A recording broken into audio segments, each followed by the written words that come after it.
Hello and welcome to Flat Earth and Other Hot Potatoes. I'm Patricia Steere. It's The Secret Show, episode 232, and it's the makeup-free edition with wet hair.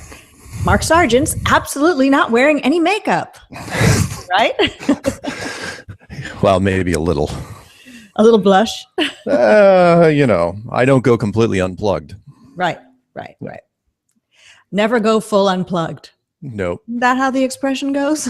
Actually, it's something else, which we probably can't mention here for fear of offending anyone nowadays. Exactly. Well, anyway, in this particular Secret Show, we've got Flat Earth Fun, which is what the Secret Show is all about. It's a heavy conspiracy, Flat Earth. It's more like a reality other than a conspiracy, but we keep it flat and we keep it light on this Wednesday show, while still discussing how mankind has been deceived. Yes, it's a dark topic, but we make it less depressing as we talk about how more and more people each day are becoming empowered. And how do we become empowered? Well, knowing the truth is a good step in the right direction. We've got lots of things to talk about. We've got an event in Southern California, a big meetup in Arcadia. We've got Karen B's ASMR Tingles video to discuss. Bling Bling, the BS of the ISS's channel, where she comes through every ISS video, found a fly which appeared to be on the outside of the ISS. So we'll discuss that. And I don't know, just about anything you want to talk about in the chat. Feel free to ask a question, put it in all caps, and we'll try to get to it. And if at any time you want to have something read on a secret show, all you need to do is email myself at mssteere, MISSSTEERE, @gmail.com and let me know whether or not you want your name read. And I've got a couple of emails that I will try to remember to read before the show is through. That's my agenda. What about yours, Mark? I think you pretty much covered it. All right. I think we're there. Good night, everyone. Good night, everybody. Well, let me first go in the live chat and see what kind of chatting's going on. If I'm able to do that. There we go. We've got Ginger Sugarbush 905 who's saying hello to Ridgeview and Christopher. So I just killed 3 birds with a stone. Wow, that's not a very vegan saying. I was about to say. Let me rethink that one. 3 soy molded tofu birds? Yeah, that's it. Yeah. We've got from Louisiana, Joey Sylvie in the chat and out of bubblegum saying Arcadia or Acadia, where the meetup will be. I think it's Arcadia is in Maine, according to Ridgeview. Oh, wait, it's Arcadia. Yes. I was just there. So. Well, right. But Ridgeview was wanting to make sure it wasn't in Maine, Acadia. He was, or somebody else was mentioning that. Right. Ridgeview corrected him. Somebody wanted me to repeat Lawrence Cade, who I've never seen in here before. The email address, Steere, STEERE, @gmail.com. And if you pronounce that phonetically, that's Miss Steere. Oh. Yeah. Ooh, be scared, be very afraid. Be afraid. I created that email address a long time ago. I can't even remember when it could have been in the 90s when I created that email address. And I created mssteere@yahoo.com as my personal email address. And then when I became a flat earther and I had to have a Google email address to coordinate with my channel, I just used the same mssteere@ and then gmail.com. So that's the reason why I have Miss Steere. It's not like I'm trying to show everybody secretly that I'm a mystery. But if you want to think that, that's pretty cool. I do. I'll play the spy role if that's what you wish. But I don't think spies wear baseball T-shirts, do they? Or baseball-style T-shirts like I'm wearing. And wet hair. The reason my hair is wet and no makeup wasn't because I wanted to do that on purpose. It's because I had a small leak in my house near my garbage disposal, and I had a guy come to fix it.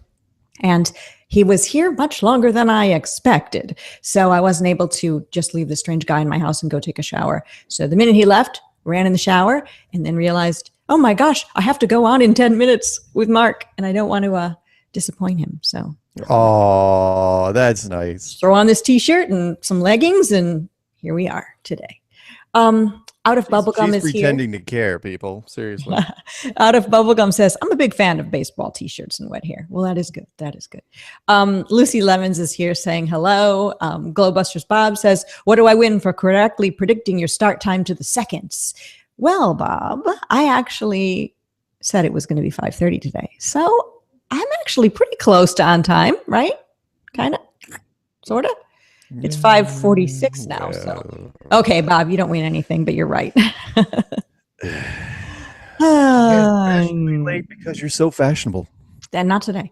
Not today. Yeah, whatever. Christian Matt Mao is here too. Felix is here, who says, I'm drenched because it's raining. The contents of a lake on my head. She lives in the Michigan area, the Great Lakes.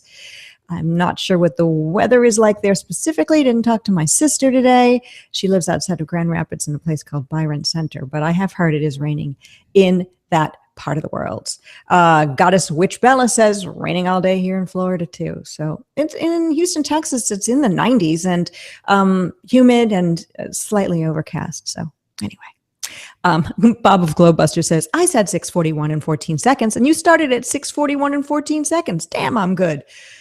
Wow, Bob, you are. That is pretty amazing. It's pretty good. Robert Wiggles says it's not raining in Southeast Michigan.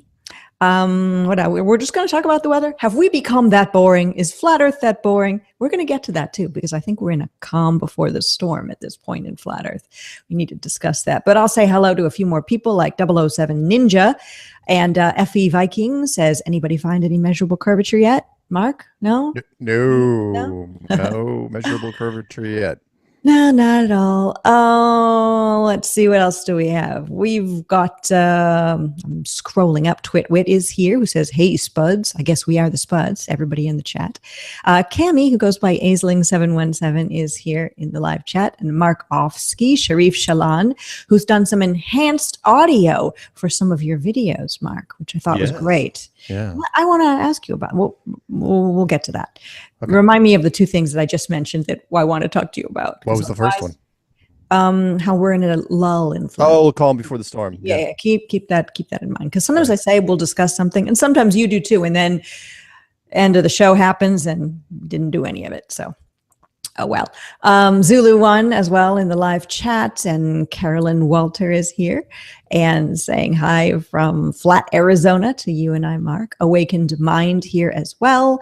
And Nathan Oakley is here, and Go Vegan Earth's a Plane as well. And Amir L and Glenn Parent. So Rob for Freedom as well. Hello to you all. I'm sure I missed a few, but maybe we'll get back in the chat and say hi at a later time. Give the video a thumbs up if you think you'll like it. Jamal Williams is here, and David Reed, and last but not least, Brian Staveley. And from now, I will stop looking at the live chat because I could be here all evening. All right, let me get my wet hair off my face. That's the thing too, by the way. Wet hair on the face is a thing? Yeah, wet hair in general.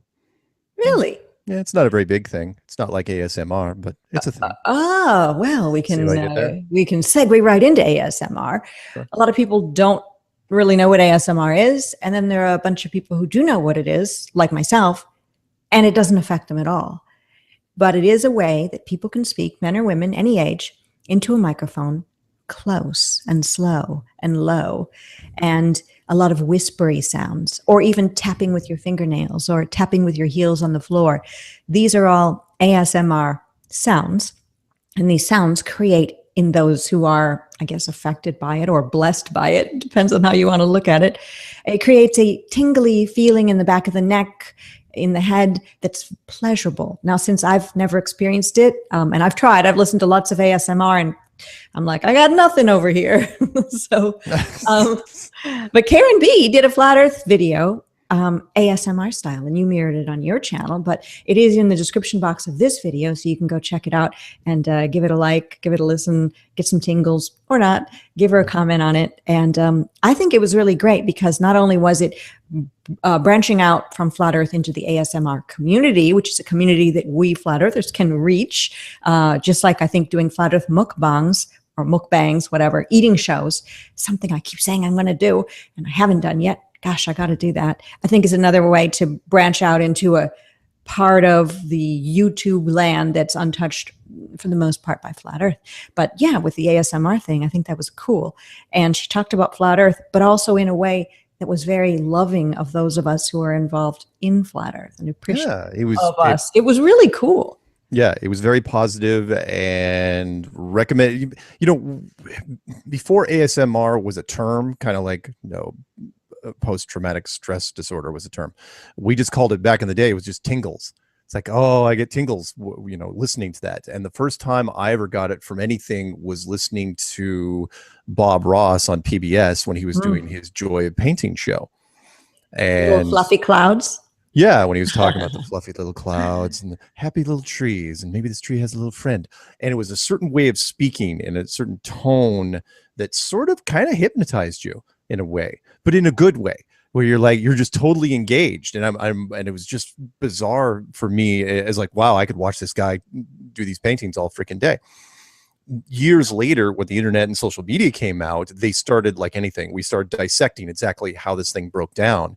And now they know you can do it with, with whispering and finger tapping and finger fluttering and some binaural headphone stuff where you're talking into one side or the other. What about whipping wet hair against a microphone? Would that be? Actually, that is sort of a thing. Oh my gosh, I was just making that up. Well, Wow. it's similar to the brush on a surface. You take a brand new paintbrush and you can rub it on the microphone and rub it on things, and that will trigger. And not everything triggers everyone, but it's fascinating. And it was neat that Karen did it because it is a big thing on YouTube. And It's autonomous sensory meridian response. That's the nobody will ever remember that. But yeah, no, it's just tingles. That's all it is. It starts in the back of your neck and kind of it feels like it's going over the back of your head. Yeah, your scalp and then your spine. Although, like I said, I've never experienced it. Maybe I have not found the thing that does it for me. But do you know what? I'm sorry. Let me correct real quick. The first time I ever got it wasn't Bob Ross. It was, I remember this now. It was when I was really young, and I'd be like laying on the floor reading or something. When you're laying on your stomach reading something, and if we had cats, and if the cat was bored, it would come up to you, and if the cat was purring, it would if a cat purred directly in my ear. I mean, directly in my ear, just when I'm not even paying attention to the cat. It's like, get out of here, right? But that would do it to me as well. Interesting. Because a cat's purr is very, very soothing. Well, you know what? That's one I need to try because I've got 3 cats here and they're purring all the time. I should try it. Plus, regardless, I'd be happy to hear my cat's purr. So you should, but it's got to be a point blank range. Okay. So anyway, so it was really cool. I hope Karen does some more, and I know that people have accused me of deliberately doing it with my clues, which we should segue into in a second. Yeah, you've got Clue 13 out right now. Speaking of clues, so go check Mark's channel, and I'll put it in the description box of this video as well. So yeah. But when I made the clues, I did not deliberately do that. Yes, I chose a particular type of speaking. Yeah, you did a professional speaking voice, a little lower in tone. Yeah, but at the same time, I did not intend for anyone to fall asleep listening to me on headphones. And not many people actually said that I gave them tingles. It was just that I put them to sleep. Wow. No, you still put me to sleep all the time. I mean, in a good way. Did I say that? So, if you were funny, I'd be like, so if I'm talking to you right now in this tone. And good night. Yeah. Clunk. Well, no. And like Matt accused me of trying to imitate Rod Serling from the Twilight Zone series. And I do actually, I did not realize I was doing it, but I do a little bit of Rod Serling when I'm doing that. But it's more of like a matter of fact, low tones, conviction type of thing. Anyway. Yeah, I like the way you delivered the clues, and I love Clue 13. So it's nice that you've got a new clue out there. Clue 13, the lost nail, which was inspired by the proverb of the same, of for want of a nail. I've never heard for want of a nail until I heard Clue 13. Really? No. Oh, it's fascinating. It's because for me, I'm a huge believer in timelines and time travel stories. I love time loop stories and all that. And I was thinking about it. I want you to go on. I'm sorry to interrupt, but everything is like that. Anything that fails in life, a business, a relationship, there could be one thing you are in want of that you didn't do or that didn't occur that caused everything to collapse, like dominoes falling.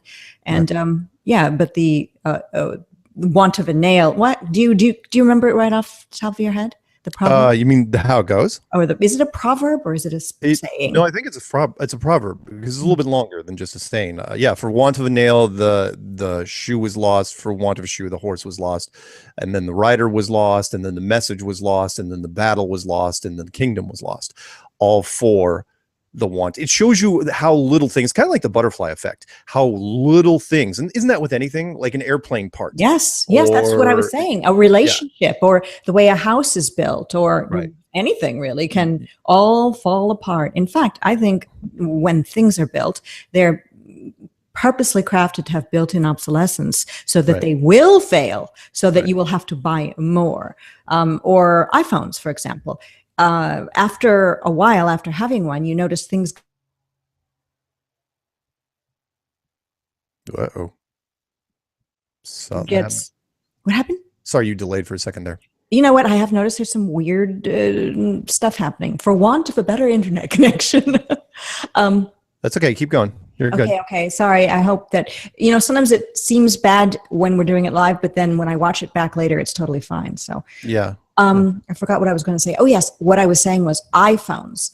Your iPhone starts acting weirdly no matter how kindly you treat it. Usually around the time they're announcing a new release of a new iPhone. So I think built-in obsolescence is the thing so that you buy a new one. Yeah. For me, the proverb it had two meanings for me. One was because I was a huge fan of the Butterfly Effect, the movie with Ashton Kutcher. Even though I'm not really a big Ashton Kutcher fan, I love the story. And that is, even if you want back in time, people say, oh, if I could turn back time, if I could go back in time and change one little thing in my life, you don't know the ripples that it affects. And that was, but for me also, the proverb talked about it was connected to everything else, meaning if one thing was bad, then the whole thing tied to it is bad.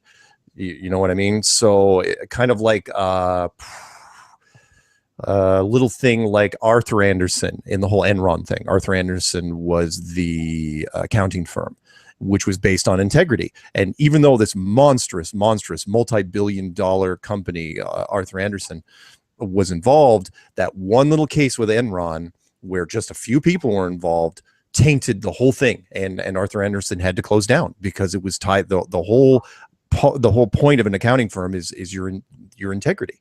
And when that case went down, it's like, oh, you got to close up shop, because that puts into question everything you guys have ever done as an accounting firm. And they had to close shop, and all the employees had to go off, and I think they started a different company called Accenture. But that was the premise for this, which was the spacesuit.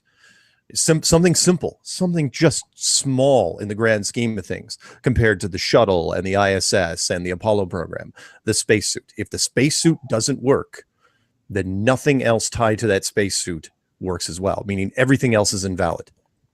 I keep wanting to say the line, the Johnny Cochran line, if the gloves don't fit, you must quit. But I know it's not really the same, but I really want to say it. Just to say it. It always comes in handy occasionally. But it's true. The spacesuit is very, very important, which is I try to boil it down even more simple. In fact, if I could have used more basic graphics, I would. And that is, this isn't advanced physics or even basic physics. This is balloon physics, which is no fabric container of air can be used functionally in a vacuum. Cannot happen. There is no technology out there. There is no magic technology to counteract this. And that's what I was trying to get at. Is like, look, the astronaut suit is just a bag of air. If exposed to a vacuum, it would just become stiff. It would be like a blow-up doll, a really, really pumped up blow-up doll. And you wouldn't be able to move your arms, your legs, your knees, your shoulders. You wouldn't be able to do anything. You'd just be floating around. You might as well be a parade float. Yeah, Michelin Man style. Exactly. You would be a Michelin Man. It'd be like the line from that movie, A Christmas Story, from years ago, where the mother bundled up the kids so much the little kid couldn't put his arms down he had so many jackets on, that would be it. Yes. It's like, I can't put my arms down, and that would be it. The astronaut wouldn't be able to put their arms down. Their arms would become stiff. Everything, it would be impossible. So, and I knew this when I was looking at the vacuum chamber footage. There just wasn't any out there, not anything that could be verified, and so that was it. And so anyone out there in the scientific world, tell me what technology you have to counteract a vacuum field. I know I'm using the wrong term, vacuum field, but it's true. Vacuum chamber, whatever you want to call it, a vacuum. It doesn't exist. Like, oh no, we'll use half atmosphere. We'll use a quarter atmosphere. It's like, well, you can only go down so far before then you put the astronaut's life in danger. So don't tell me that. Weather balloons pop for this reason. Wouldn't astronauts' blood either freeze or boil depending on? Well, what if they were on the moon when it got cold? At night when they supposedly were in the supposedly sleeping. That's where it gets spacesuits. That's where it gets. I'll give them the benefit of the doubt there, meaning the astronauts, because a suit you can do. We have the technology to counteract heat and cold and oxygen levels and humidity levels and crap like that. I'll give them that, because we can do that. We've been doing that with deep sea diving suits for years and years and years. That's not that hard, really. However, counteracting a vacuum and doing all this with some magical backpack, and you did it in 1969 with no microprocessors. You did it in 1969 with the only thing you could do was valves, and yet you never heard an astronaut talking about, oh, I only got so much battery left, or I've only got so much oxygen left, or I don't know, the suit feels a little tight. None of that ever happened. So yeah, it's a bunch of crap. The vacuum suit cannot work, which is why my challenge is now out there, which is, you want me to quit flat Earth? Fine. Give me a self-contained astronaut suit, nothing tethered. Put me in a vacuum chamber, pull the lever. Do it. See, they'll never do it because they can't. No such suit exists. Never ever happened. We never ever see that. We never see a vacuum chamber test where somebody walked. Remember, the Apollo astronauts, they weren't tethered to anything. They were just walking around, playing golf, driving cars. Sorry, it's my little rant, but that's Clue 13. Watch it. Clue 13 is great. I'm glad that you've done it. And a lot of people were saying, please do another clue. Please do another clue. And the fact that you did, I think, is great. And now, when's Clue 14 going to be coming out? I'm working on it. I'm not going to tell you what it is. Oh, I'm really? Working in conjunction with the Peanut Gallery. He's got something that he actually came up with, and I'm just going to try to flesh it out. Also, I appreciate, look, anyone can use my clues and reproduce them, and I don't mind the audio enhanced versions with the music and taking my voice down a half octave or whatever it is. Sharif Shalan in our live chat has done some for you. And I was wondering, the reason was to be helpful, or was there some other reason that you've been re-releasing a lot of your older videos? Oh, no. That is, that is because some people have, when they go through my back catalog, when you go through Strange World 1, if you're trying to catch up, there were 81, 85, and 86 didn't have any sound.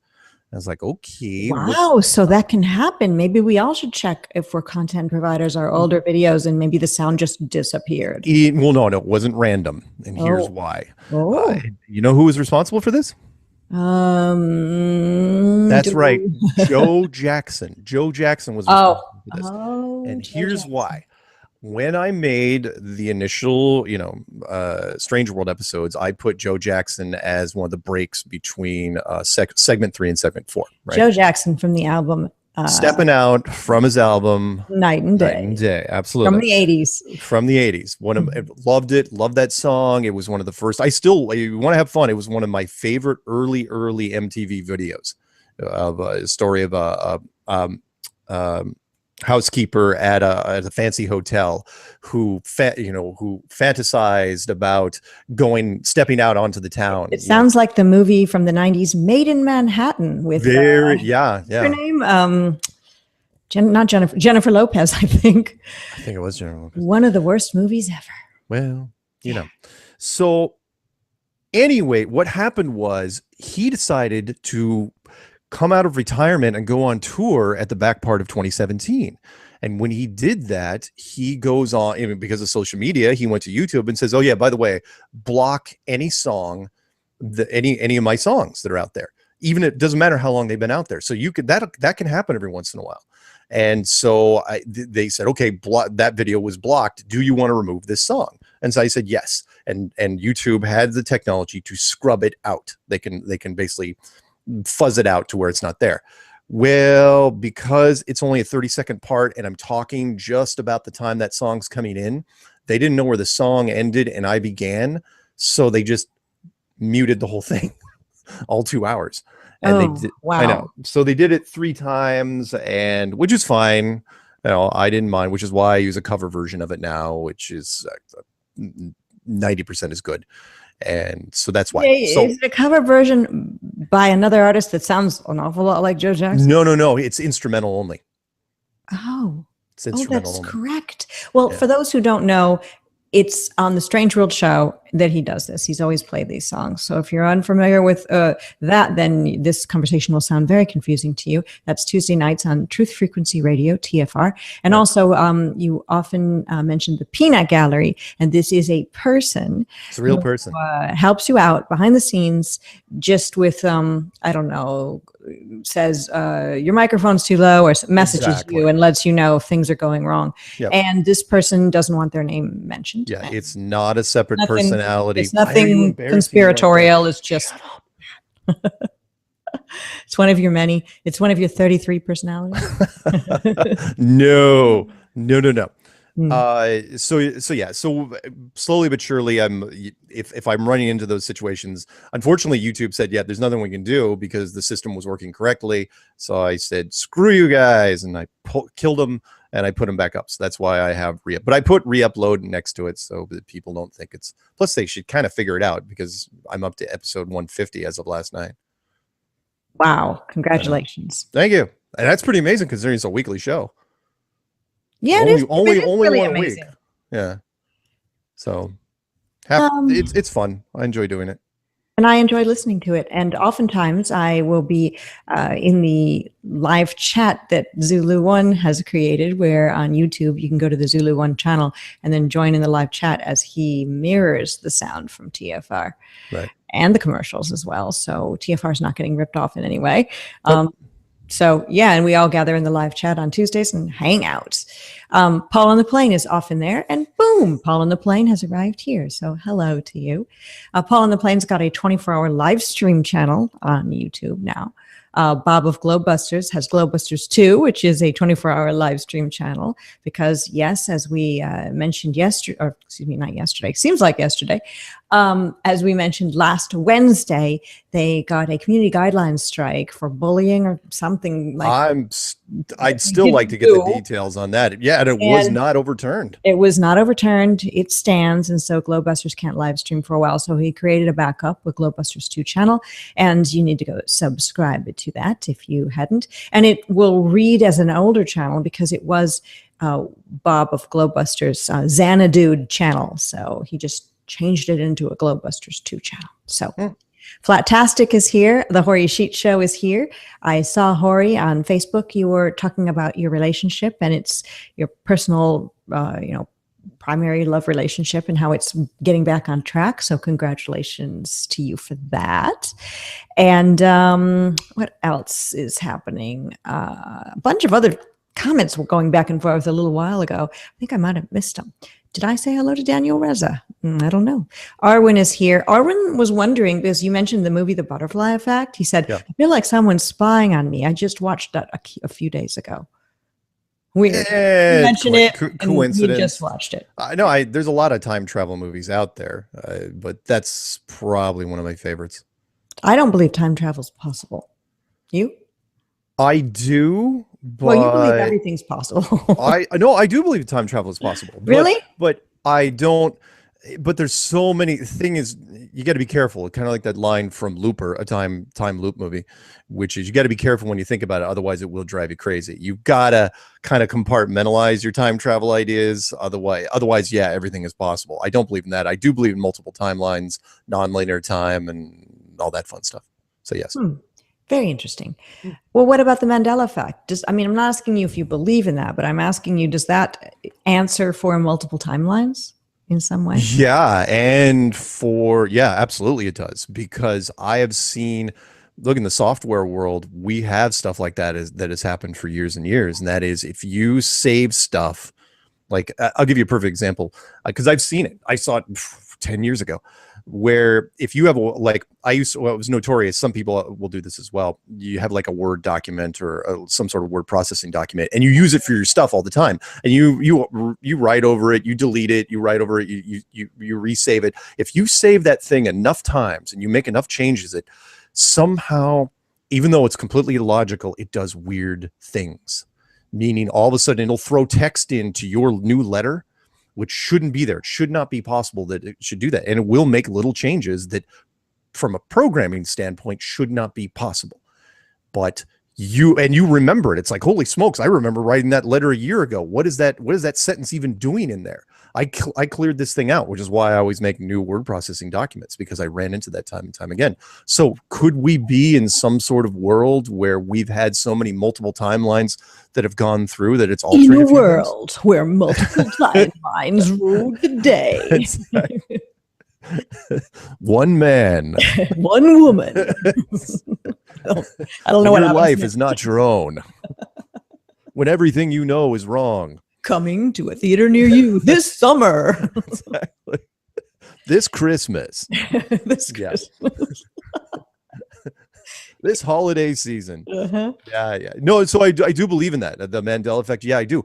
But because we don't have the ability to record human brainwaves and translate it to a video technology, like which was touched on the Discovery and Brainstorm and other movies, since we don't have to, there's no way to prove it. You're talking about comparing one person's memory to another person's memory, unless you have, the old internet saying, unless you have pictures, and even now, that's not the same. Unless you have video, you got nothing. That's why all these weird accusations against me never go anywhere, because there's no pictures of me as a boy. There's no pictures of me as a reptilian shapeshifter, right, or a clone, or what are the other things?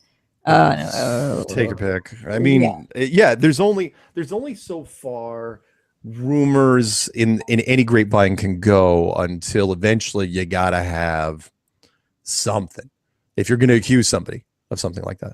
Exactly. Of anything, really. But then again, on YouTube, because people that are here in our corner of the internet, our tiny but growing corner of the internet, are conspiracy minded or suspicious, let's say, or some might say paranoid. Sometimes you only need to have someone on a bigger channel say something like, this happened, or I saw this, or I saw that, or they said this, or they did that.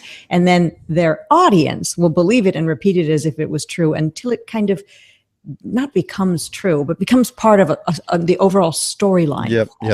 It's one of the basics of politicking.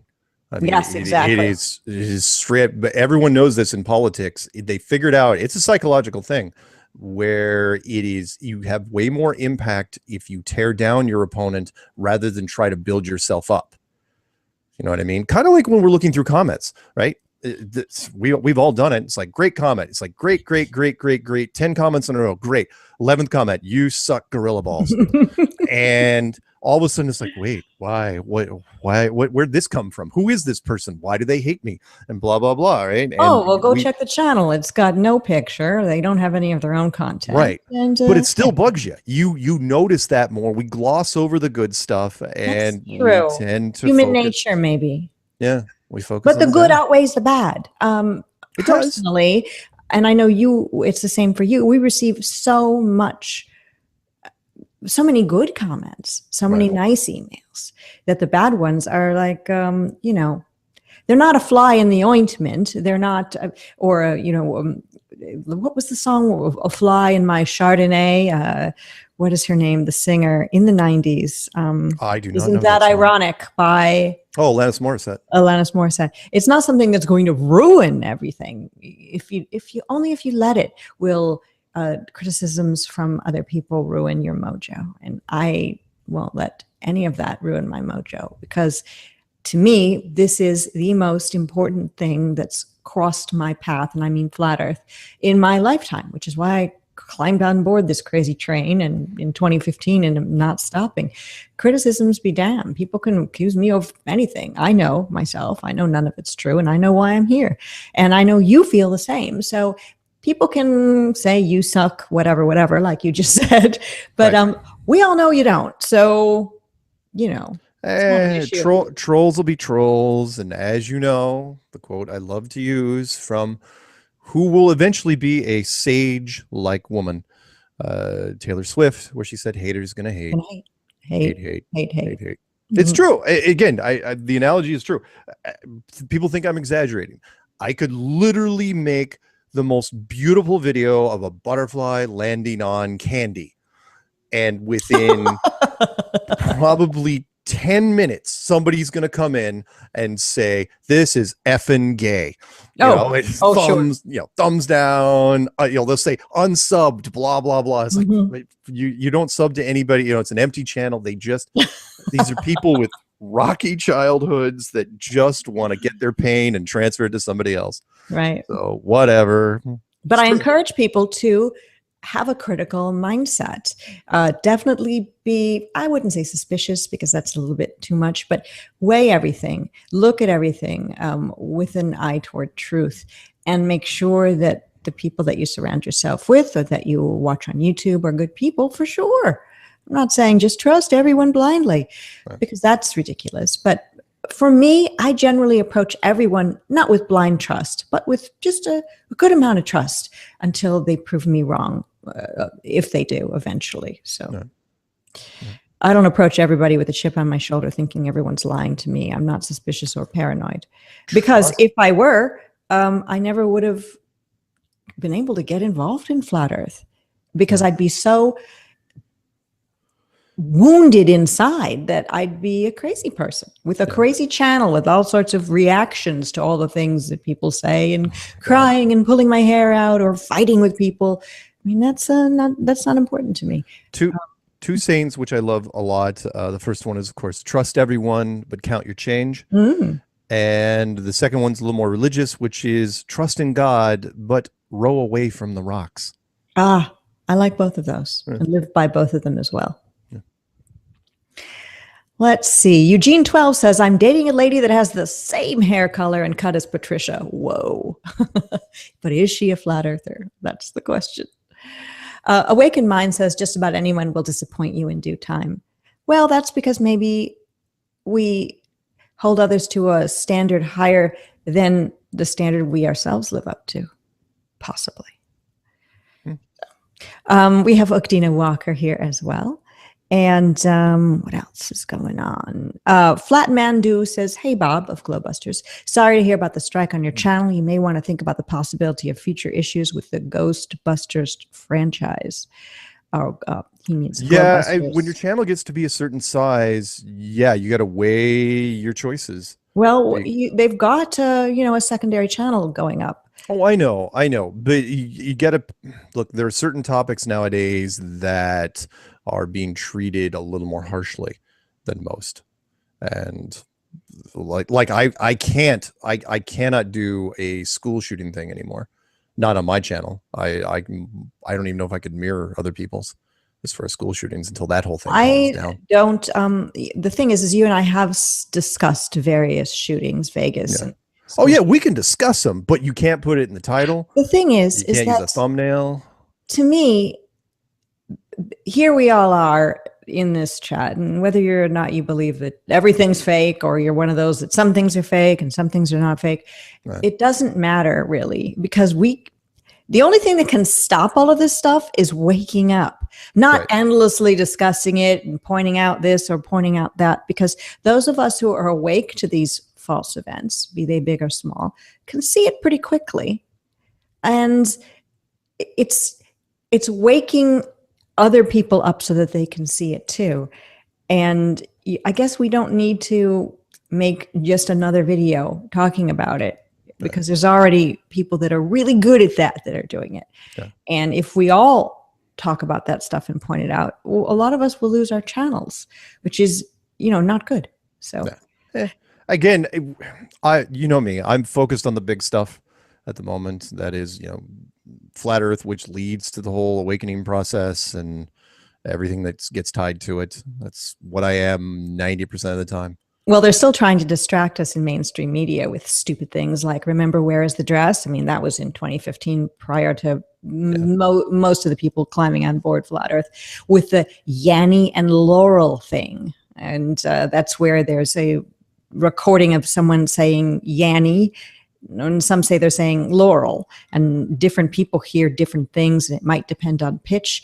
But Paul on the plane has the same experience I have. He's in the live chat, and he says he hears either Lanny or Laurel, and maybe it depends on his mood or his vibration, he says, because yes, I have listened to the Yanny and Laurel recordings that are all over YouTube, and sometimes I hear Yanny, and sometimes I hear Laurel. Bob of Glowbusters has solved it, though. He says he hears Laurel and Hardy.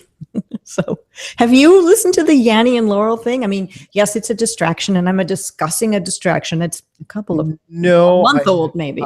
No, I haven't. I mean, I know of it, but no. In fact, I barely even caught the Roseanne Barr thing.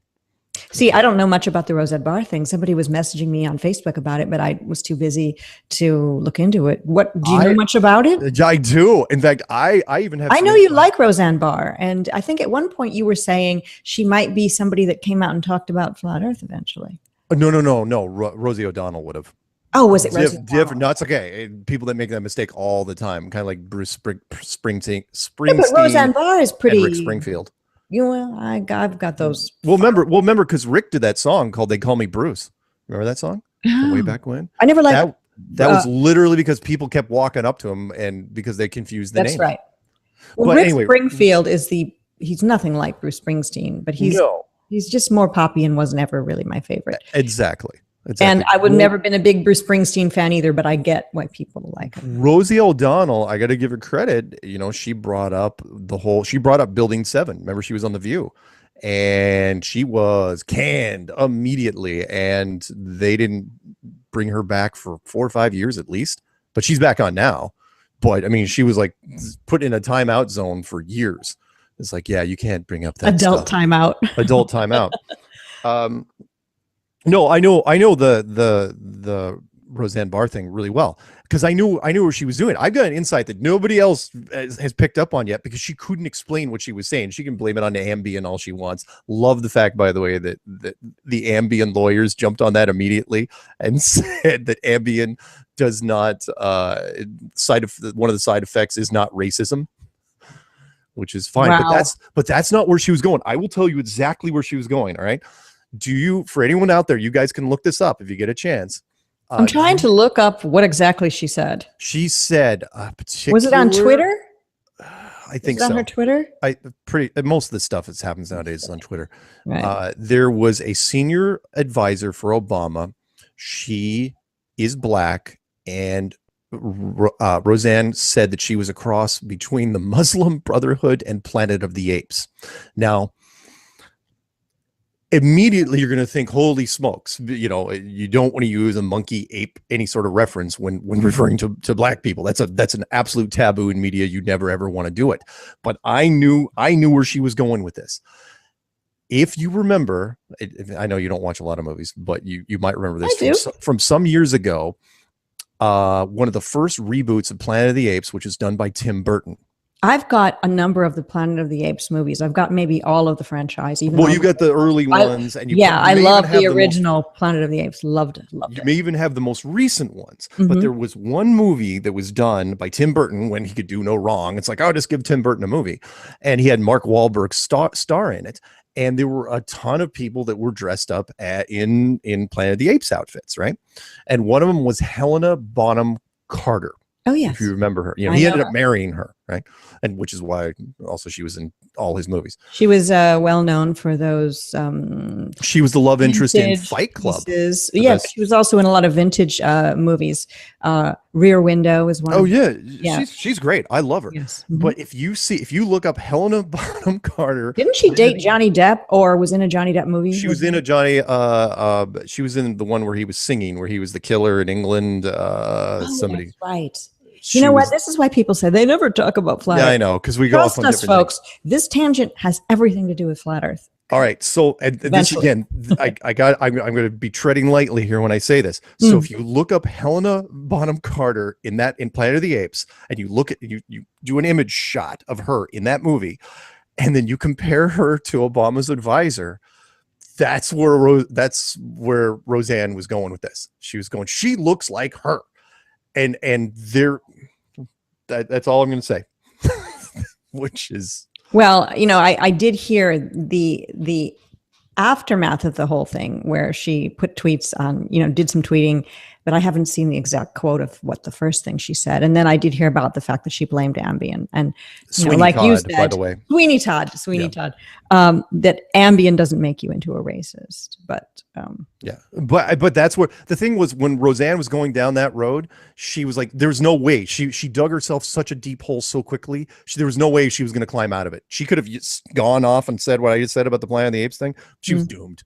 She was screwed, because remember, her boss is black, and like the network, there was nothing you could do. There are certain taboos you cannot cross, and it's like, well, since the show is literally named after her, we have to kill the show. If it was anybody else in that cast member, they would have kept the show and just killed off the cast member. But you can't have a show called Roseanne without killing off Roseanne. You gotta, you know what I mean? Yeah, that's true. It's a shame in a way that all of this went down the way it is, and that we live in a society where people don't care about others and say things and don't think first. I mean, I've never said anything on this show about anybody's skin once. Yeah. It just doesn't cross my mind to. Yeah. Why would it? No. Yeah, she should have never, ever gone down that road. And the move was decisive. Look, it's a different world that's out there in terms of political correctness. The whole hashtag Me Too thing has spread out far and wide. And true. We even said in the very beginning, don't go full. And we didn't say the word afterwards. No, we didn't. Famous movie quote. Yeah. Because that word, when I was growing up in junior high in Florida, I don't know what it was like on Whidbey Island outside of Seattle, Mark, in Washington, but that word was what we just called somebody who was acting stupid. Yeah. It didn't mean somebody who had mental issues. Yeah, I know. But we've taken, it's a different world, and I think there's a certain sensitivity now that is everybody's jumping on that bandwagon, and I don't know where it's going to end. Well, it happens when it comes to things that have nothing to do with sexuality or nothing to do with race too. Facebook is a prime example of there being, I don't know. Remember the movie Green Berets, and there was these things called punji sticks, which were these sticks. I know I know them very coated well. with feces, human feces, that if you stepped on them, they would, cut your foot up. And it's the infection that gets you, though. Yeah. And you die. And that was a Vietnam War thing, supposedly, whether or not it was. But Facebook is loaded with punji sticks everywhere, because you just go on someone's page and all of a sudden there's people arguing, and all it was somebody innocently saying, look what I cooked for dinner. And they show a plate of food. And then you find later on people arguing about meat eating is the only way to go. No, it's veganism. You're an idiot. And then, it's almost people coming to blows over a plate of food. I know. The internet has created, and it's gotten worse and worse as social media has gotten broader and tighter knit, to where just about everything offends somebody to some degree. And we've all been triggered. I've been triggered in the past, prior to, I don't know, maybe it was in 2015. There was somebody who was a flat earther who made some kind of comment and showed a plate of bacon. And I made some comment about pigs just want to live. Right. It's not just bacon. It's actually an animal. And then I thought to myself, like, even if that is what I truly believe, and I said it in a very nice, non-offensive way, that person isn't there with their life. So to them, that comment will seem nuts and crazy, and they'll be triggered by me being triggered. So it happens to all of us. The overriding triggers. I get triggered by people saying stuff about the globe, or I don't get triggered. I get pre-triggered, where you can feel it welling up in you but you're like, chill out. Yeah. You can't change everyone with a Facebook comment. You can't wake everyone up. The overriding cause is Pre-triggered, by the way, everyone. That's a new one. It's when you're able to like step back. Is the ability to be anonymous. That is what has changed communications. The old saying, some things are better left unsaid, which became a Hall & Oates song later, is that doesn't apply anymore. And that is everything is said now. Before and you saw that in the little the photography class thing, where if the internet was a real photography class, what it would be like, where all the kids were sitting in there, you had your troll and your overachiever. Remember that thing I put on? Maybe you didn't remember it, but that's okay. The point is that now everybody is doing something that they would never ever do face to face, because they can. Beforehand, we'd sit around and everyone would kind of, feel the zone out. If you're in a group of people, 7 or 8 people, and you wouldn't say things that are out of bounds. Everybody now says things that are out of bounds. And because that, everybody gets triggered to some degree, and it's downward spirals very, very quickly. Right. And, again, even the most innocent of videos now can turn into the most horrible. I mean, it goes from, I hate this, to I hate you, to your mother, religion, your sexuality, everything. It's true. Like I was talking about earlier today there's a couple, they're called Flat Earth Vegans, and they post things they ate on their Facebook. They don't say anything like, you shouldn't eat meat. Meat is murder. Nothing. They just go, here's food we cooked. That's it. Innocent as can be.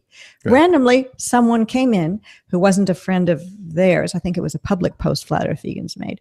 Wasn't a friend of mine, and came in and said, "Oh, eat a T-bone steak instead." Just unnecessary. Exactly. Unnecessary. To come in and just start stuff up. And then it was back and forth with people's comments. I even went in there and tried to say, what did this person say?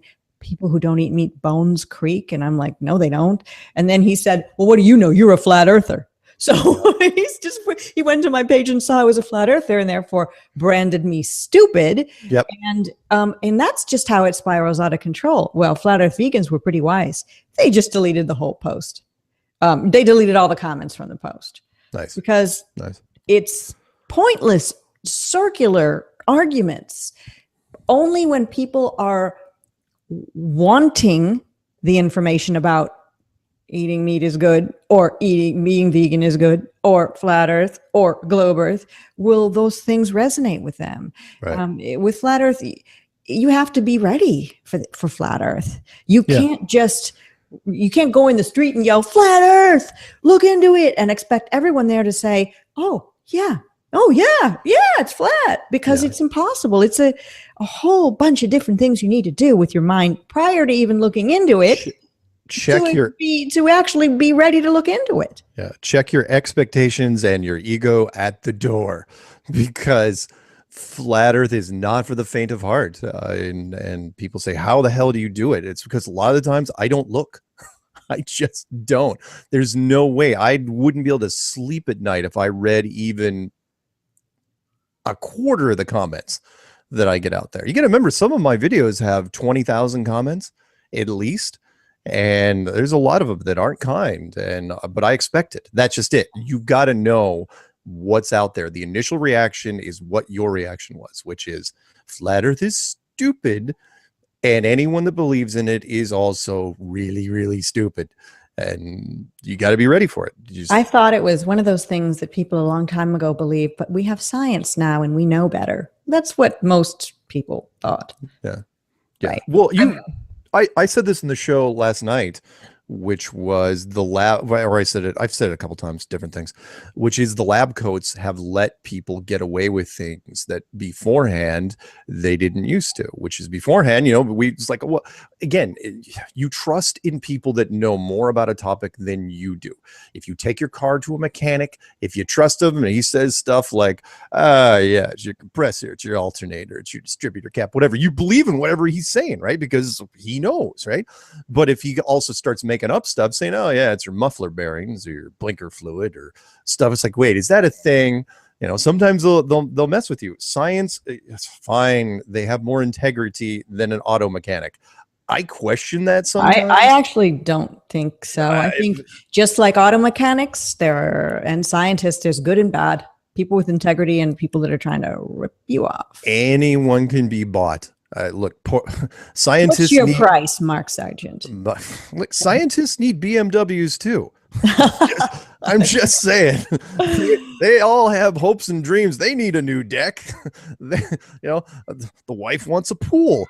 These things need to be paid for, and the science will cave in from time to time. It's like, what? All I have to do is sign my name to this. I'm not hurting anybody. Sure, cigarettes are safe.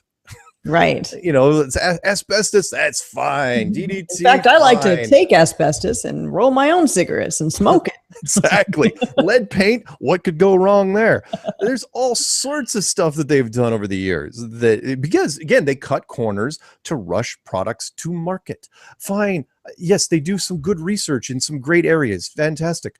But all markets have a monetary backing behind it. And I'm not going to necessarily jump all over big pharma, but Lord knows they've got, the same sort of thing, which is like, look, we need these tests done as soon as possible. We need to roll this thing out, and so sorry, I don't want to get off on too many side topics. We should talk about what's coming up.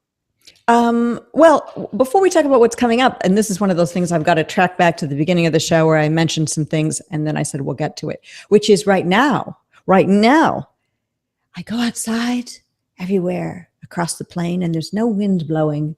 It's calm. Everything's smooth. Why? We're in a lull, my friends. We are in a flat earth lull.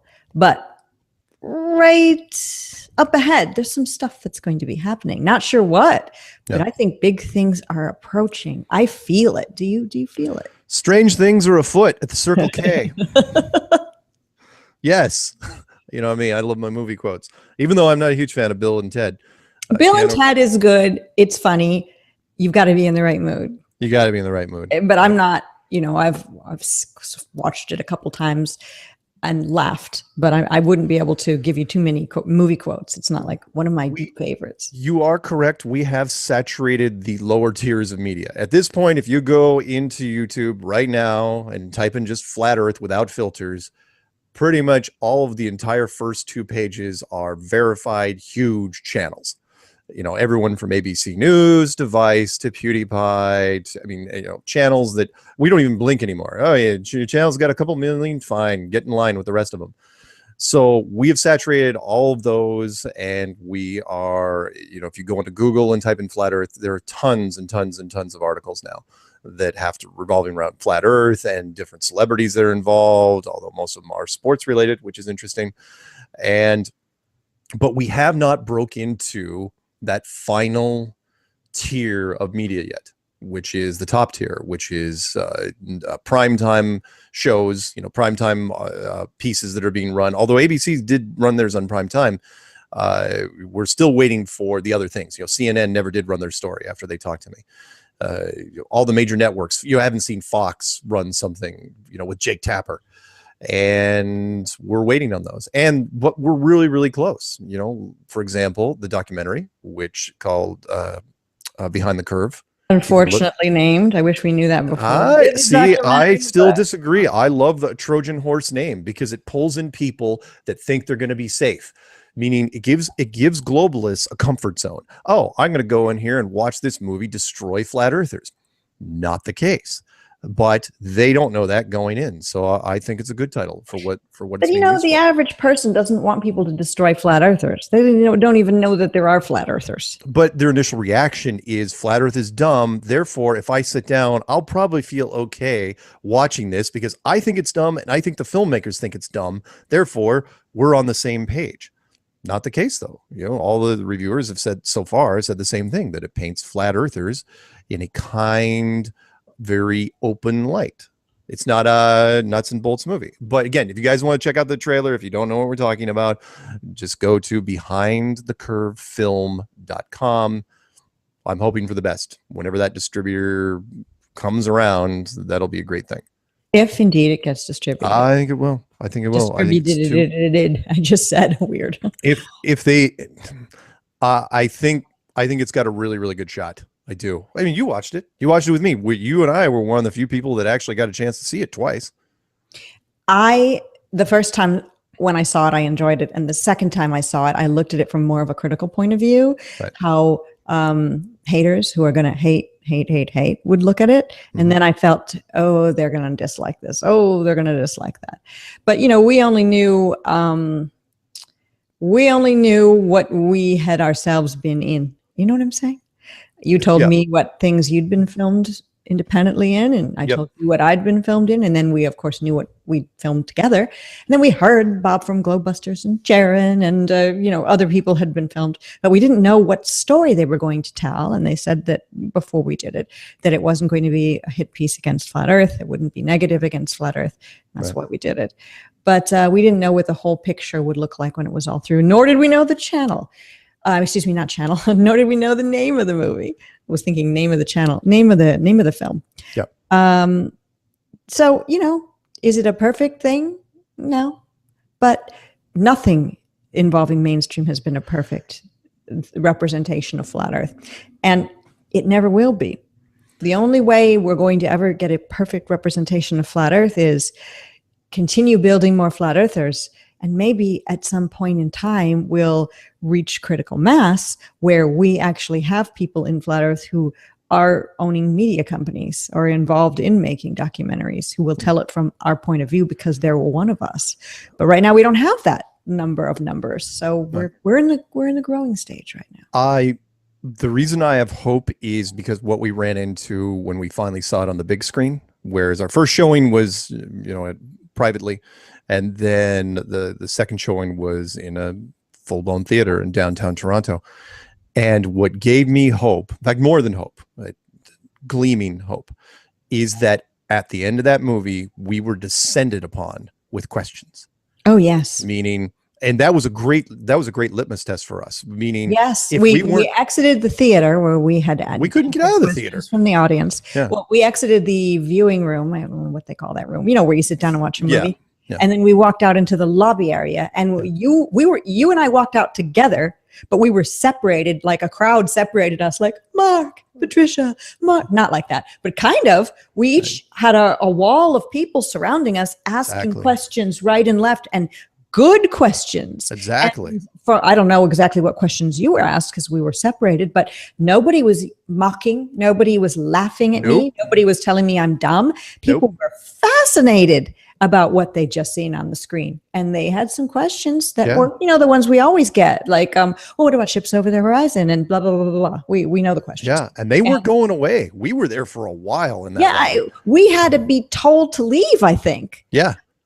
We had to be told once. We had to be told to leave the theater, and then we couldn't stay outside the theater. Not in a bad way, like you guys get out, but they couldn't have the crowds blocking up the entryway to the theater. Exactly. In fact, the questions that came to us overrode the questions to the filmmakers panel. Yes. It's like, okay, this isn't going to end. And I kind of knew that going in because that's what always happens with flat earth groups, which is the second they are exposed to it, everyone's like, okay, I've got a whole bunch of questions. And because we were there, they couldn't just walk out of the theater with questions, questions still on their mind. They had a chance to talk to the people that were, involved heavily in flat earth. And that's why this documentary, when it comes out, will generate just for a recruitment tool. I could not have asked for anything better, regardless if I was in it. Well, see, I don't know if it's a recruitment to flat earth tool. It does show both sides, and it is made by globe believers, so it's a little bit heavier on the traditional viewpoint of how the world works, of course. Do you have any doubt, though? Do you have any doubt that some fraction of that audience would become flat earthers? You know what? I have no doubt. Because of the reaction from the John Doe and Jane Q public who were asking us questions as we left the theater. People, some of them were going to look into it. Absolutely. Some of them might be here now watching. I gave out little postcard thingies, little flyer things. I signed autographs. I shooed people away. Get away, you vultures. No more pictures.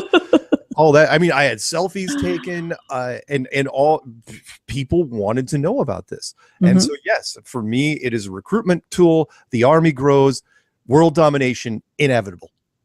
And they weren't interested in us as people. No. It wasn't about personalities. It was Nobody about asked if I was flat single. Earth. Nobody asked if you were single. Not a single person. Darn, right? It really upset me.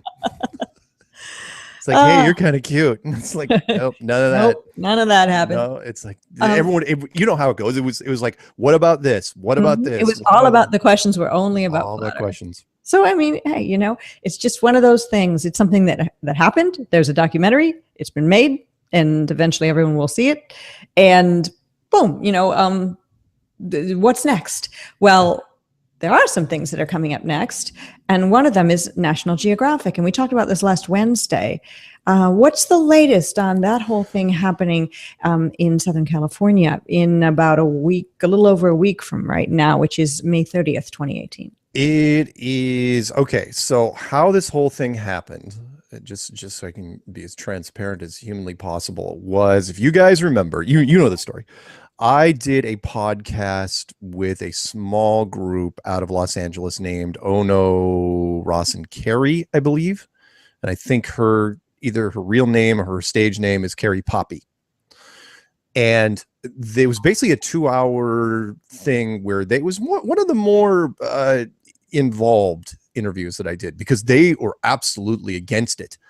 And they consider themselves intellectuals to a certain degree, and they wanted to try to talk me out of flat Earth. It's like, trying to convince me that flat Earth is not a. What does an intellectual mean? I mean, to me, Dr. Zach is an intellectual. Yeah, you have a certain level of education. You I don't mean because he's got the doctor name in front of his title. He's not even a real doctor. It's kind of a nickname. But I mean, he's an intellectual in that he uses his intellect to think through problems about the flat Earth and presents really good videos. An intellectual doesn't mean, you've got the degree and you have the white coat. People of science, people that think rationally. And but that's all of us in flat Earth. I mean, except for the crazy They don't believe in conspiracies. They don't believe that there's anything unexplained. There's no such thing as a ghost. That's basically just a person who's not that bright. Well, doesn't believe that there haven't been 2 or more people ever in the history of the world who have, behind closed doors, conspired to do something. And believe me, you and I, you're preaching to the choir here. Testify. I knew you were going to say testify. I was going to do it. Go to church. That is, look, because there's a skeptics. Okay, so here's what happened. So one of these guys, what happened was, yeah, if you open that with that line, what had happened was, I think it was Ross. He knows some people in a skeptic society, and skeptic society is about the worst they can get. They don't believe in anything. Ghosts, Bigfoot, Loch Ness Monster, anything In Search of with Leonard Nimoy, throw that out. Any conspiracy that's not officially endorsed by the mainstream media, throw that out, right? It's basically, if you don't see it on television, if there isn't a scientific journal that's tied to it, it doesn't exist. It never happened.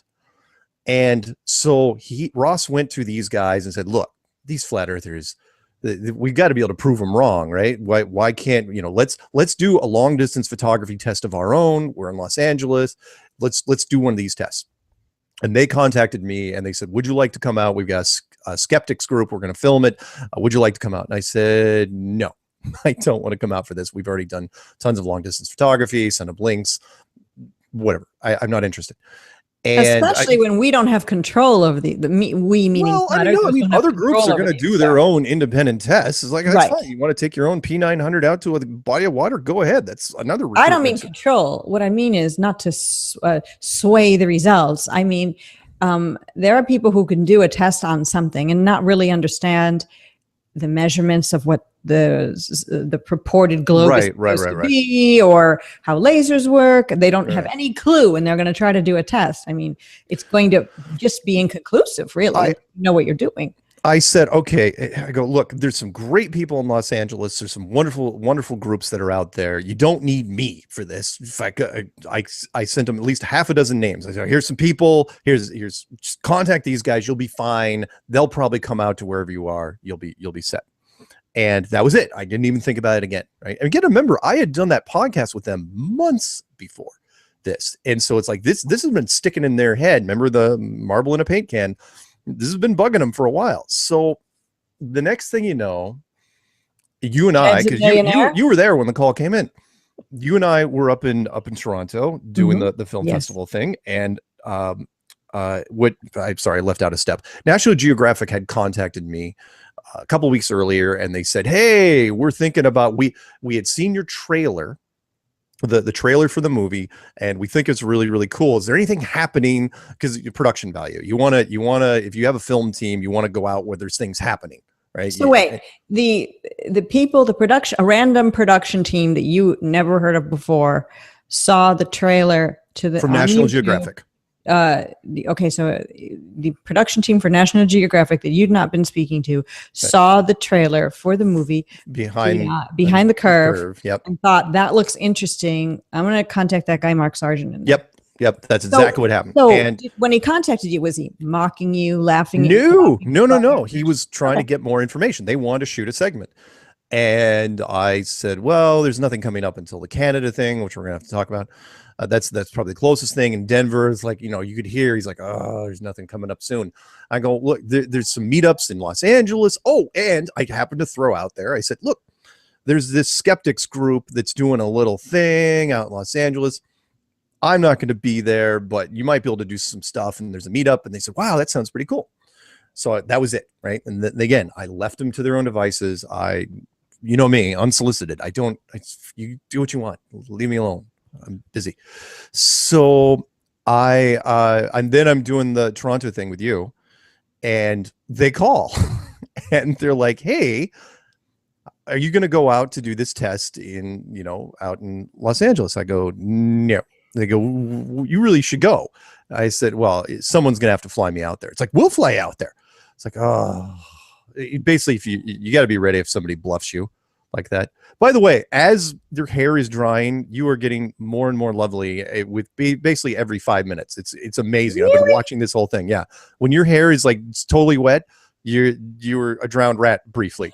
And then as your hair is freaking amazing. It's just like on its own. You guys are watching this live, by the way. She has never even left camera. This is what happens when people win the freaking genetic lottery. It pisses me off. Thank you for saying that. No. I hate you for it.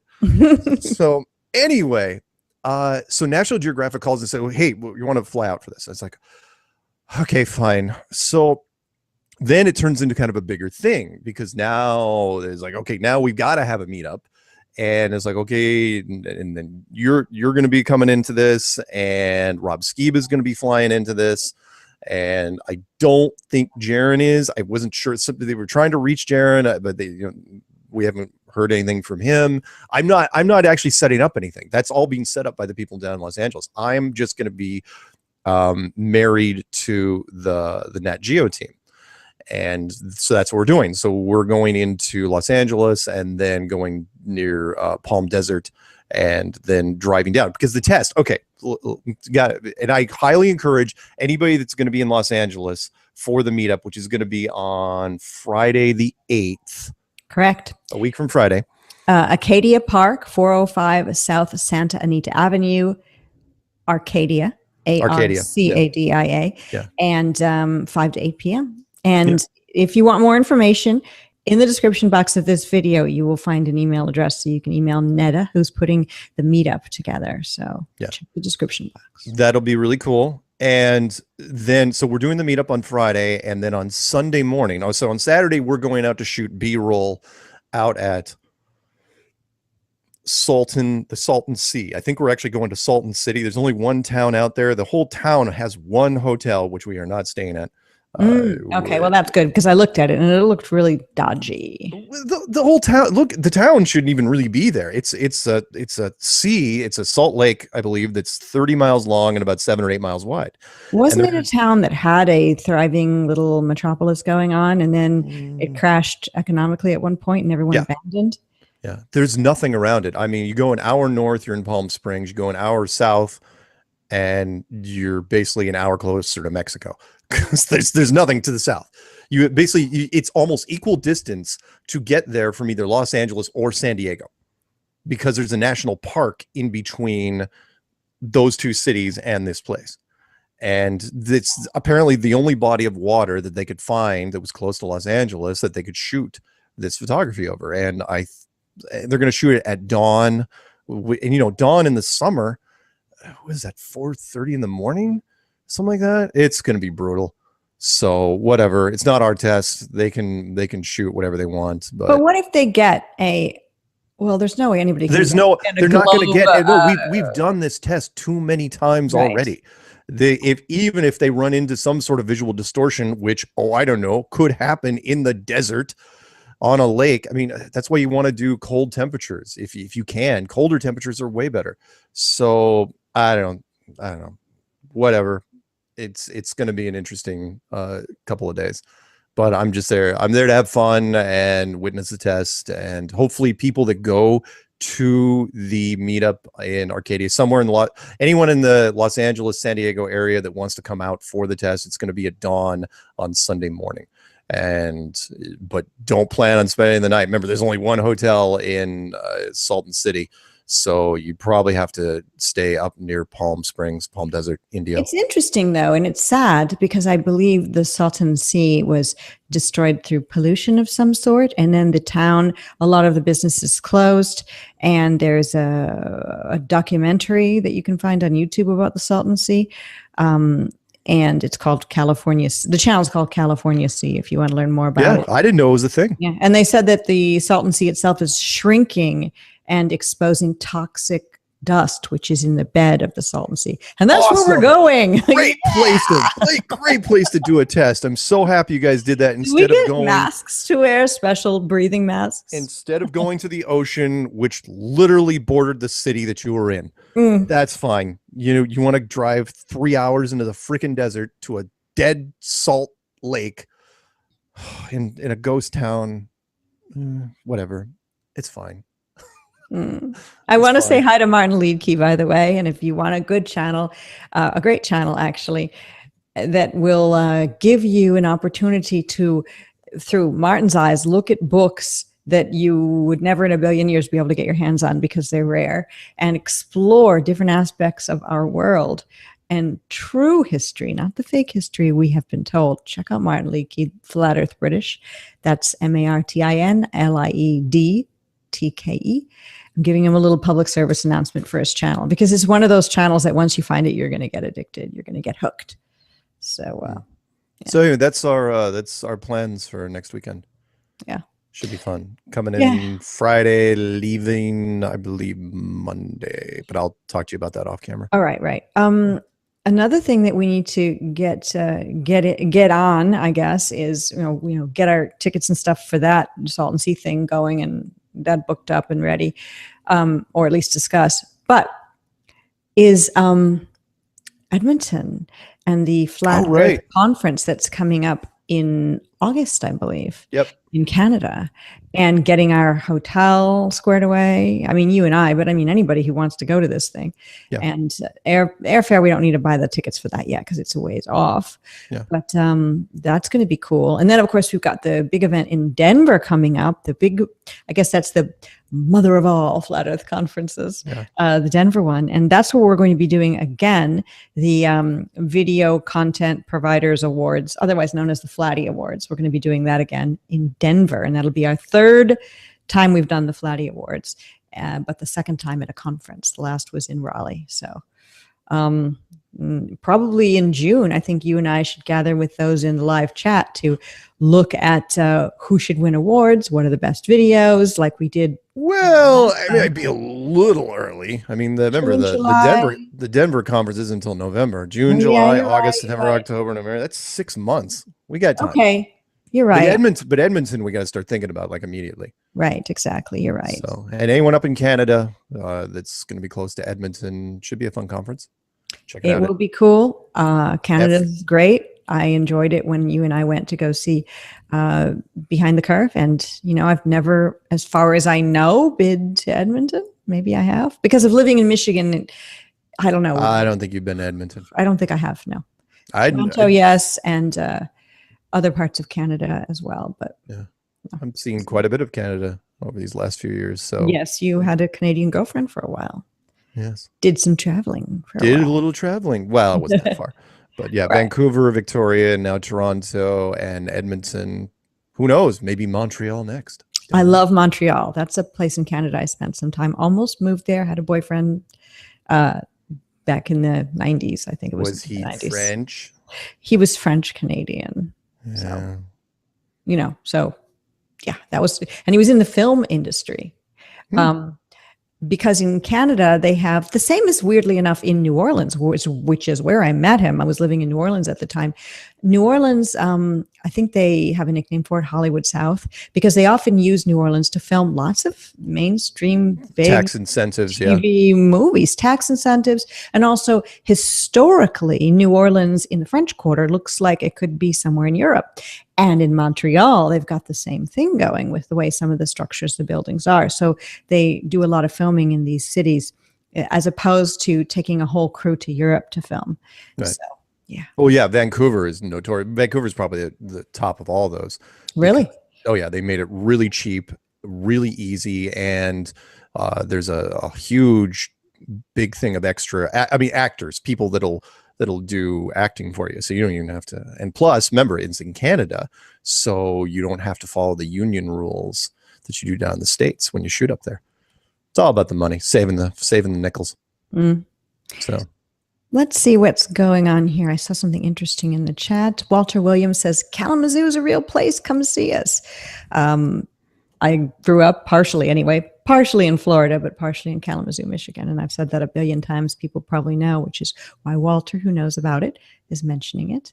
I do want to mention Ukdina Walker is saying to DITRH that she loves the Flat Earth podcast. So check out the Flat Earth podcast. That's always a good thing to listen to. I really enjoy the Crow 777 podcast. I'm a subscriber to that. So that's always a good one to listen to, or you can listen to a partial version that he puts up on YouTube. You know, there was something, weren't there a couple things I said we were going to discuss? The lull. We discussed the lull. It's also the lull, and there was something. Oh, I did get an email from a gentleman who's, I think he left our live chat, but he did send me an email. Remember early on, he was saying, what's that email address? I want to send you something. So I will do him. I think it was the clue. Lawrence Cade is his name. Yes. This is what he emailed me today at 5:48 p.m. Central Time. And I'm just going to read it without pre-reading it. So who knows what it's going to say? You're a shell. No, it doesn't say Probably. that. He says, practical example of cognitive dissonance with how to logically conclude you do not live on a spinning ball. A practical example of cognitive dissonance is you're a child. The authority educates you, and now you know that 2 + 2 = 5. Sounds like 1984, right? The book. Anyway, I'll read. In fact, every authority from the government to your parents asserts and assures you that despite any objections, 2 + 2 = 5. Enters me, he writes. I simply state 2 + 2 = 4. That feeling of stress created, that feeling that you might be feeling right now in this practical example is cognitive dissonance. He says, that's what I like to observe when I convey. The only way to believe you live on a spinning ball is to reject your own natural observations of reality. In real life, flowing water does not surround surfaces. You have to believe a lie against nature to believe you live on a spinning ball. In physical reality, he writes, water does not conform to the exterior of shapes. He writes, nature tells no lies. You commit a logical fallacy of hasty generalization when you assert the earth to be a globe. Curvature has demonstrably never been measured on the surface of the earth. No curve, no ball. He continues, in order to believe the astronomy of modern science, you have to accept a contradiction to the Bible. Thus the heavens and the earth were finished, and all the hosts of them, from Genesis 2:1. He writes, modern scientism educates and asserts that the universe is ever expanding, and that's from the Library of Congress. So thank you, Lawrence Cade, for writing that. It was really cool. I definitely appreciate it.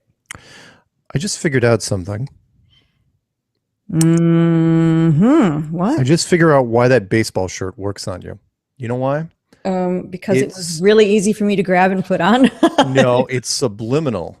It is. This is a trick by you. It's kind of the Detroit Tigers, and I am from Michigan. This is a navy and an orange, like Detroit Tigers. No, that's not it. That's why I bought it. It kind of reminded me. My brother and my dad were huge Detroit Tigers fans. I saw a couple of live games at Tiger Stadium.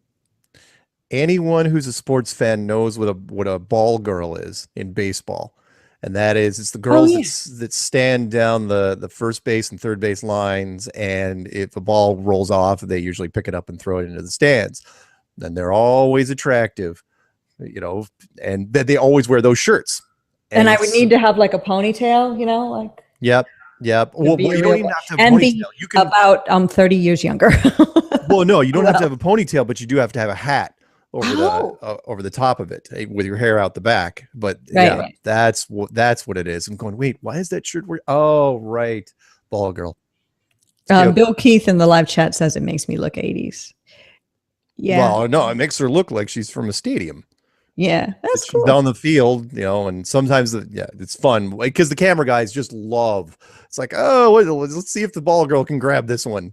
You know, because sometimes they'll get past them. Sometimes it seems like in our current state where everyone's worried about racism and sexism that there would be no ball girls, or they would like, well, we need to have ball boys too now. Well, yeah, but look, I mean, hostesses at a restaurant, you know, there's a reason why they're attractive. Nicer restaurants, they're usually, you know, an attractive woman, usually 20 to 25 years old. The reason is, you guys want to know why? The secret is attractive women make you hungry. No, that is not it. That is because it is much tougher to get angry and aggressive with an attractive person.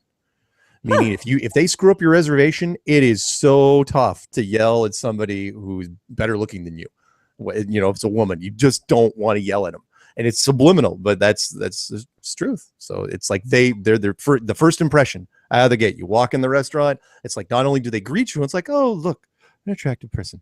But if they make a mistake, it's like, what do you mean I don't have a 7 o'clock reservation? You know, it's like, I've been to see the manager. It's like, well, you know, sorry, it's just somebody in the live chat. Mark is asking what's on your shirt.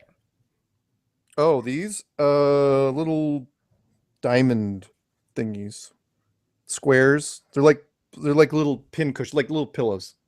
How many of them are on the shirt? Are there perhaps 666? No, I have no idea. Here, what? See? Just joking. That's what they look like. Oh, just a little pattern. Cool. And now that looks like a 60s print. Yeah, I don't have a lot of these. In fact, I don't even remember where I got this. But yeah. You look nice in a light blue kind of button-down style shirt. I should dig up some light blue button-down thing. I love green personally, but I think I love blue. I love green too.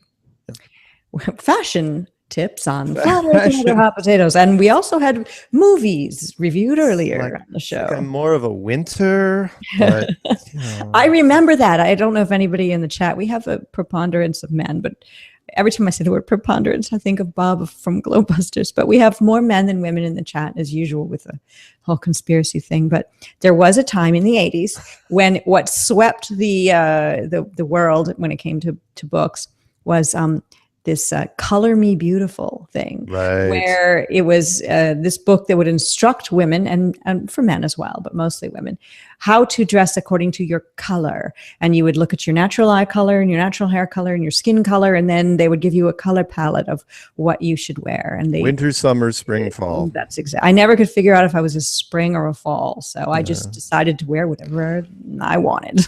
Yeah, you know me, I'm a little more basic than that. About as far as I went with that was Garanimals. Garanimals. Oh, the children's clothing where there was a tag where the bottom and the top would match. You just look on the tag and you know. For the parents that didn't want it's like the rhinoceros matches with rhinoceros. Let's grab it. Hey, probably that was a dinosaur programming going on at that time. Yeah, but the best thing to do is just, if you're a man or woman, just wear a jumpsuit. One piece, one and done. Or not all the $6 million man. So yeah, I used to love that show. Yeah, me too. I cried when the Bionic Woman and the $6 Million Man weren't in love after Lindsay Wagner, the bionic woman, got in some kind of accident when she couldn't remember that she'd been in love with Lee Majors, the $6 Million Man. I literally cried. Yeah. She still looks good, by the way, even after all these years. She's Canadian. Yeah. Interesting. Lindsay Wagner. Hello to DITRH and Flat Out Elected and Flatastic. Flatastic says, remember United Colors of Benetton? I remember that store. They had thick, chunky, ribbed sweaters. That was their number one selling thing. And they would show all the sweaters stacked up with all the multicolors. And then they would have models, real looking models with freckles or with like a tooth gap, no makeup. And, just very, very simple looking, but different skin colors. And that was the United Colors of Benetton. Very, very right. Good. Anybody who saw a magazine or a billboard in a bigger city, they would see that. So, do we have anything? Oh, right. Canada. Mm-hmm. Yes. Canada. What are we going to talk about with Canada? Is there anything else? Nothing. I remember there was something I wanted to say. Was there? I think we got it. I think we got it all. I think we got it all. We're pretty good. Remember, we got one more show till the meetup next week anyway. So we'll have a show and then we'll take off to do our thing next Friday. What else has happened? Any good videos that have come out? Oh, Bling Bling, the BS of the ISS. That's one of those things I wanted to mention. Yes, that was one of the things I said earlier I would talk about. She's got a new video out. It's linked in the description box. And she combs through all the videos. Did I already talk about this? I feel like I just had a weird deja vu. She combs through videos. Oh, no, I kind of teased that I was going to talk about it. She looks through all the videos of the ISS that she can find. And she found one where there seems to be a fly on the exterior of the ISS. Oh, right. A winged insect of some sort. So, that right there, I mean, that with all the other things busts the whole ISS. So go check it out. Linked in the description box. And I also linked a couple other videos in there too. I want to say hello to Flat Earth Poncho Pete, who just swung through the window here on the channel and didn't even cut himself as he broke the glass, just to say hello. Let's see. Ron Hagberg's got a video out according to Paul on the Plane with a 26-year sailing record. And then there is some kind of balloon video, Dwayne Kellum's balloon video. Did you perchance see that one? No. I'm looking it up right now. I didn't see it. Let's see. High altitude balloon 7 hours ago. It's a 2 hour and 13-minute video. And good? I don't know. It's got 71 thumbs up and 0 thumbs down. It's a test flight for an upcoming launch. He's going to test a new capsule design and a gimbal. And let's see. A couple of flat earthers are in there talking about it. And, like Taboo Conspiracy is in there. And so this looks like a flat earth-esque video. And also it's got some really beautiful scenery in it. So I'm going to put this in the description box as well. What's it called? It's called High Altitude Balloon 13. Came out today, May 30th, 2018. It's Dwayne Kellum, D-W-A-Y-N-E, Kellum, K-E-L-L-U-M. And I don't really know much about Dwayne Kellum, but I'm on his channel right now. Let me see what we got. He's done a ton of balloon vids. When did it come out? Today. High Altitude Balloon 13. High Altitude Balloon 13. Or you can look up his channel, D-W-A-Y-N-E, Kellum, K-E-L-L-U-M. Oh, I see it. He's also got a video in, if you scroll through older videos, you can see that he's a fan of Jaren. He's got Jaren's Challenge and Wolfie response. And he talks as well, or shows how to build launch and recover a high altitude balloon. Very interesting. And also he's got the fake space trailer on here. So this guy's definitely a flat earther, or I don't want to put that title on somebody. He's definitely non-globular. Okay. So I'm going to subscribe to his channel right now. Here we are with a live subscribing happening. live on the show. Oh, So, cool. and I'll try to put that in the description box of this video. People are still talking about clothes. Flat Accord Music, hello, by the way, says, remember when everyone wanted a Champion sweatshirt? For him, it was in junior high. I don't remember that trend at all. But then again, Flat Accord Music, you're younger than me. Flat Out Elected says, never wear orange, which is really true because Nobody should wear orange. I have a couple things that have orange in them. This shirt has a little orange in it, but I wouldn't really ever buy anything completely orange, although I've got orange things in my house. Is that why prison outfits come in orange? Yeah, exactly. Wearing orange for my skin and hair just would make me look like a giant carrot, which isn't the most flattering thing. But Dina Walker says she often wears orange. And being Native American, it goes better with her coloring than with me. So there you go. So let me see what else is going. Kitty Felines is in here. Hard Candy Mittens is in our live chat. I forgot to say hello as well to her earlier. Fire Goggles. And let's see. Flatastic says, after 3 years, any legitimate curve detected yet with all the balloons and drones and cameras going up? The answer to that is no. As far as I know. We're still on the air. So no.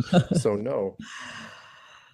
Yeah, exactly. I mean, I'm fine with if they find this to be a globe. You know what I'm saying? I'm not going to ever hold on graspingly to something that isn't true. Now, I know that's not going to happen, but yet I'm here for truth. And I know you are as well, Mark. And all of us here, all of us. Bill Keith says, don't forget to smash the like button. Smash it. Don't break your keyboard. That's a rookie mistake. Yeah, give it a thumbs up. It'll get a lot of troll thumbs down. People who have 15 different channels to one person. Mark, raised by gypsies, not you, Mark, another Mark, says, when I was in high school a long time ago, if you were yellow on Thursdays, it meant you were gay. Crazy. That wasn't just in my school? Yeah, well, you wore a lot of yellow, I guess. No, actually, I could pull off pink, though. I could pull off a pink polo. I think men wearing pink is fine. I think you can wear whatever color you want to. I mean, that was the 80s, though. 80s, you could get away with so much more. Kelly green and pink was a huge thing in the 80s because of the whole preppy thing when I was in high school. And wearing two polo shirts, be them the ones with the polo player or the Lacoste, which is the alligator, which was preferred in my with the collar flipped up. With both collars flipped up. Both collars flipped up. Yeah. So it's only so far I could go. Yeah. I had to learn from the kids in Seattle. They were much cooler. Well, it wasn't. Looking back on some of the 80s fashions, the preppy fashions are kind of like you're dressing like a 60-year-old person who belongs in a country club.